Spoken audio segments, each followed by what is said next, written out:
오늘 하나님의 말씀 요한복음 7장 45절로 46절입니다. 제가 읽습니다. 아랫사람들이 대제사장들과 바리새인들에게 오니 그들이 묻되 어찌하여 잡아오지 아니하였느냐? 아랫사람들이 대답하되 그 사람이 말하는 것처럼 말한 사람은 이때까지 없었나이다. 아멘. 하나님의 말씀은 힘이 있고 능력이 있어서요, 어떤 것으로도 막히거나 다스림을 받거나 묶이지 않습니다. 그런데 우리는요, 이 말씀을 우리 생각에 가두고, 우리 상황에 가두고, 세상의 말에 가두고, 자꾸만 이렇게 하나님의 말씀의 능력을 제한해요.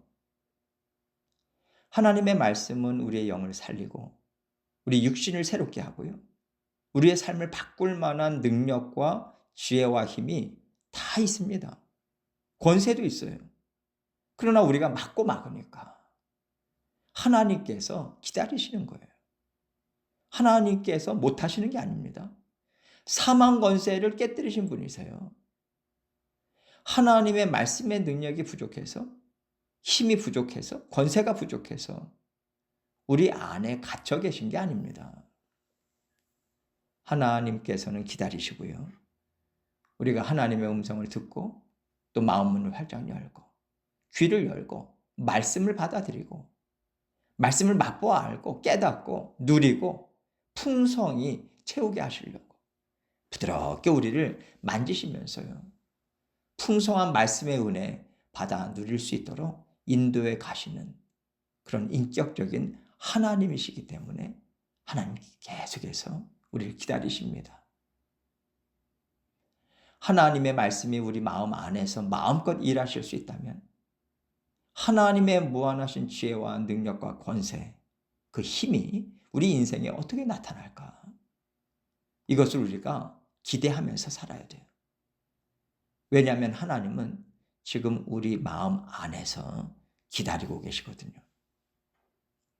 그래서 우리는 조금 더 하나님께 마음을 열고 조금 더 하나님의 음성을 듣고자 귀를 열어야겠다는 그런 마음, 그리고 그런 애씀이 우리에게 필요합니다. 우리 마음에는요, 분명히 하나님의 말씀이 일하시지 못하도록 가둬놓고 막고 있는 것이 반드시 있어요.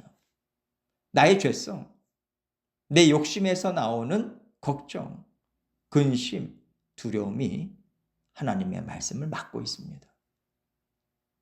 우리가 이러한 것들을 찾아서요, 무너뜨리지 않으면 절대로 하나님께서 풍성하게 역사하시는 그 은혜와 변화를 우리는 받아 누릴 수가 없어요.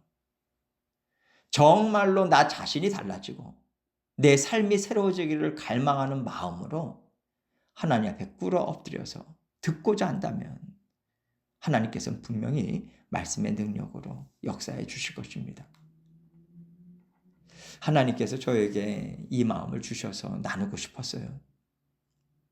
하나님께서 내 마음에서 정말 마음껏 말씀으로 역사하시면 내가 어떻게 바뀔까? 내 가정과 우리 교회는 어떻게 바뀔까? 이 기대감을 제가 가지지 못했던 것 같습니다.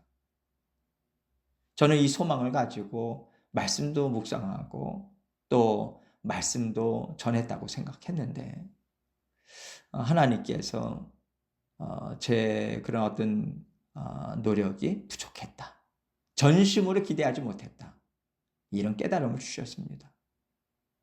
그래서 제 마음 깊은 곳에서부터 전심으로 바라고 기대하고 즐거워하는 마음이 차오를 수 있도록 말씀 앞에서 더 꿇어 엎드려서 간절히 소원하면서 기도해야 되겠다, 이런 생각이 들었습니다.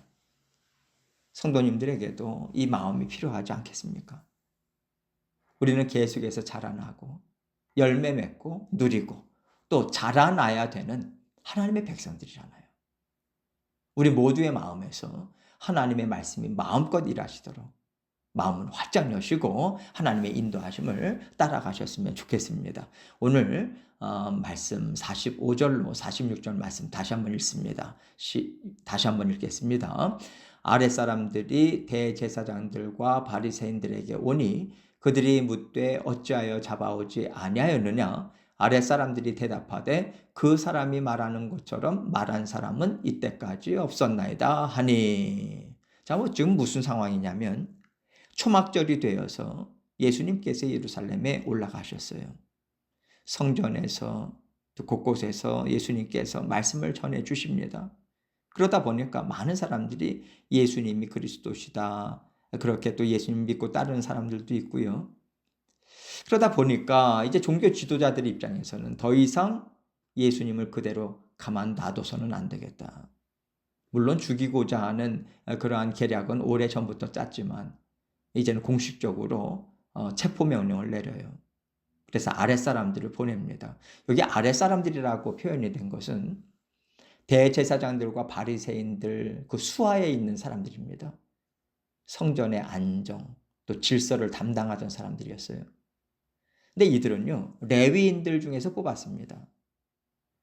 그래서 이들은 대제사장들의 명령을 따라야 하는 입장이고요. 또 어떻게 보면 같은 레위인들 아닙니까?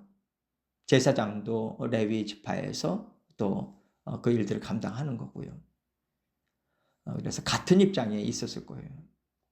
그러니까 믿고 예수님을 잡아오라고 보낸 건데 그들이 예수님을 잡아오지 않고 그냥 왔단 말이에요.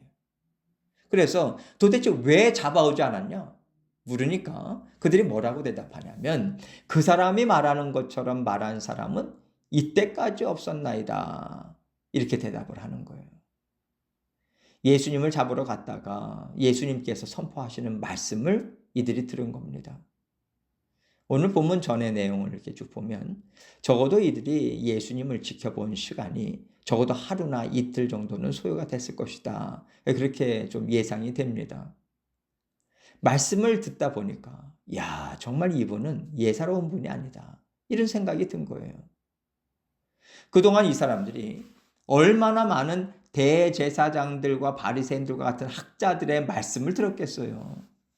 그런데 지금까지 들었던 그 어떤 말씀들보다도 예수님의 그 말씀은요, 가슴을 울려요. 마음 깊은 곳에서부터 하나님의 사랑에 감사하고 동시에 죄송한 마음도 들고 뭔가 하나님에 대한 애틋한 마음, 그리움, 이 마음에서부터 올라오는 거예요. 하나님의 말씀이 그들 심령 가운데 움직이고 있는 거죠. 역사하시는 거죠. 마치 오랫동안 하나님을 만나지 못하고 있다가 예수님의 말씀을 통해서 하나님을 꼭 끌어안는 느낌이라고 할까요? 잊고 살았던 하나님을 다시 가까이서 맞이하고 따뜻함의 마음이 그냥 녹아내리는 듯한 그런 심정이 들었을 것 같아요. 지금까지 대제사장과 바리새인들이 모든 유대인들을 어떻게 이끌어 왔습니까? 너 이거 지켜야 돼. 너 저거 지켜야 돼. 그런데 다 지키는 사람이 있나요? 없잖아요. 그럴 때마다 이 종교 지도자들이 너는 불의가 많다, 악독한 사람이다, 판단하고 정죄하고 그 속에서 하나님의 말씀을 듣고 따라온 사람들이에요. 근데 예수님은요, 뭐라고 말씀을 선포하십니까? 수고하고 무거운 짐진 자들아 다 내게로 와라. 목마른 자들은 다 내게로 와라. 내가 참 쉼을 줄 것이다. 목마르지 않는 생수를 줄 것이다. 하나님의 사랑 크고 넓으니까 너희가 어떤 죄를 지을지라도 예수 그리스도의 십자가 보혈 앞에 의롭다 인정을 받을 것이고 그 십자가 보혈이 너의 마음을 씻어내서 하나님의 거룩한 백성으로 살아갈 수 있도록 새롭게 빚어갈 것이다. 이러한 말씀들을 계속해서 선포하시잖아요. 마음이 녹는 거죠. 마치 먼 타국에서 고생하다가 타향살이 하다가 고향집에 돌아온 것 같은 거예요. 그러니 어떻게 예수님을 잡아올 수 있겠습니까? 이분이 하나님 아버지와 따뜻한 사랑 속에서 살게 해주실 분이신데 어떻게 그 예수님을 잡아오겠어요? 어떤 고초를 당하실 것을 뻔히 아는데 못하죠. 이들은 자신의 마음속에서 일하신 말씀에 순종해서 빈손으로 돌아온 겁니다. 하나님의 말씀을 그대로 받아들이는 심령들은요, 그럴 수밖에 없는 거예요. 이게 너무나도 자연스러운 반응이거든요.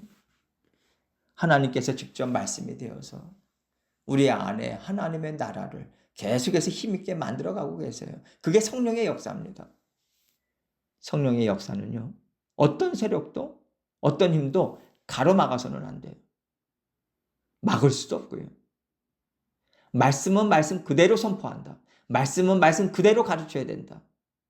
이것이 오늘날 말씀을 사랑하는 사람들의 자세여야 됩니다. 그런데 제사장들과 바리새인들은 어떻게 했습니까? 자꾸만 하나님 말씀에 특정한 색깔을 입혀요. 자신들이 만들어낸 색깔이요. 특정한 틀을 만듭니다. 자신들이 만들어낸 항목들로, 조항들로 치우치고 치우쳤죠. 하나님을 사랑하고 하나님 말씀이 하나님의 생각과 마음이고 일하심이다. 이거 인정한다면요. 두렵고 떨리는 마음 때문에 하나님 말씀이에요. 그 어떤 색깔도 덧입힐 수가 없는 거예요. 예수님께서는요, 로마의 압제, 유대인과 이방인의 나누어짐 이런 거 가지고 한쪽에 치우쳐서 색깔을 입히지 않았습니다. 예수님께서 색깔을 입히고 입혔다면 유대인과 이방인들에게 어떻게 복음을 전할 수 있겠어요? 종교 지도자들이 생각하는 선민들, 이스라엘 백성들에게만 복음을 증거하겠죠. 예수님은 그러한 색깔을 입히지 않았습니다. 어디를 가든 누구든 예외 없이 공평하게 하나님의 말씀을 그대로 전해주셨어요. 하나님께서 세상을 이처럼 사랑하사 독생자를 주셨으니 그 말씀 그대로 전하고 계시고요. 오히려 이 세상에 하나님의 말씀에 색을 입히고 여러 가지 틀을 만들었던 것들을 예수님은 오히려 색깔을 벗기고 틀들을 깨뜨리셨고요. 하나님께서 진정으로 원하시는 하나님의 나라 지금 세워가고 계시는 것입니다. 결국에는 십자가 위에서 그 흘리신 보혈의 피 위에 하나님 나라 굳건하게 세워나가시잖아요. 그래서 십자가의 구원을 통과하지 않는 그러한 말씀은요, 사실은 다 버려야 돼요. 무슨 얘기냐면 하나님께서 우리에게 십자가의 길을 말씀하실 때 반드시 자기를 부인하라고 하십니다. 하나님의 말씀을 받을 때도 그 십자가의 구원, 죽기까지 사랑하신 그 사랑으로 우리에게 주신 말씀이에요. 망하라고 주신 거 아닙니다. 미워서 주시는 거 아니에요. 정죄하려고 주시는 거 아니에요. 우리 사랑하시니까 십자가 자체가 예수님께서 십자가에 대속의 죽음을 죽으셨다라고 하는 게 우리를 죽기까지 사랑하신다는 그 하나님의 그 심정이 담겨 있는 거 아니겠습니까? 하나님께서 우리에게 십자가의 길 말씀하실 때마다 반드시 자기를 부인하고 자기 십자가를 지고 나를 쫓으라고, 예수님을 쫓으라고 말씀하세요. 자기를 부인한다는 것은요, 내 안에서 하나님 말씀이 마음껏 일하실 수 있도록 내가 막는 것이 없게 하라는 거예요. 하나님의 일이 온전히 성령의 역사가 되게 하라는 말씀입니다. 성령께서 역사하실 때마다 우리가 하나님의 말씀은 옳습니다. 하나님의 일하심은 다 선합니다. 이렇게 우리가 받아들이는 거죠. 그런데 지금 바리새인들은요, 하나님의 말씀을요, 종교 지도자들의 특권이라고 하는 틀에 끼워 맞췄어요. 유대인들이라고 하는 특별한 색을 입혔습니다. 예수 그리스도는 이것을 깨뜨리고 깨뜨리시는 거고요. 그래야만 복음이 그들 심령 가운데 들어갈 수 있잖아요. 흘러 들어갈 수 있잖아요. 온 땅 가득 예수 그리스도의 복음이 자유롭게 퍼져나갈 수 있기 때문에 예수님은 계속해서 그 높이 쌓여진 장벽들을 무너뜨리고 전진해 가시는 거예요. 하나님께서는요, 이렇게 하나님의 자녀들이 말씀 안에서요, 즐거워하고 진정으로 자유롭게 하나님과 함께 동행하기를 정말 원하세요. 하나님께서 우리를 받아주셨습니다. 우리와 지금 동행하고 계세요. 사랑을 베푸시면서 동행하고 계시죠. 어떤 사랑이요? 십자가 사랑이에요. 죽기까지 사랑하신 그 사랑. 예수님은 우리를 판단하기 위해서 오신 것이 아니라 이미 사망 선고를 받은 우리를 살리기 위해 오신 하나님이십니다. 예수 그리스도의 정신을 이어받아서 어떻게든 살려내고자 하는 애씀이 우리 안에 언제나 있어야 돼요. 나도 살려내야죠. 내 속에서 성령 하나님께서 말씀의 능력으로 힘있게 나를 바꾸어 갈 수 있도록 의지해야죠. 다른 사람도, 맡겨주신 영혼들도 살려내야죠. 할 수 있는 대로 인내하고 하나님이 일하고 계시니까 그 일하심에 동참해서 감당하고자 애를 쓰는 것이 하나님의 말씀이 힘있게 일하신다는 것, 이것을 믿는 삶이라고 생각합니다. 하나님께서 우리에게 맡겨주신 영혼 구원의 사명은요, 이렇게 이루어가는 거예요. 하나님께서 우리에게 맡겨주시고 함께 하신 영혼들과 또 예수 하나님께서 함께하고 계시니 이 구원을 함께 어떻게 이루어 나갈 것인가 고민하고 또 하나님의 말씀에 꿇어 엎드려서 지혜를 구하고 그렇게 날마다 힘있게 주님과 동행하시는 저와 여러분 되시기를 주님의 이름으로 축원합니다.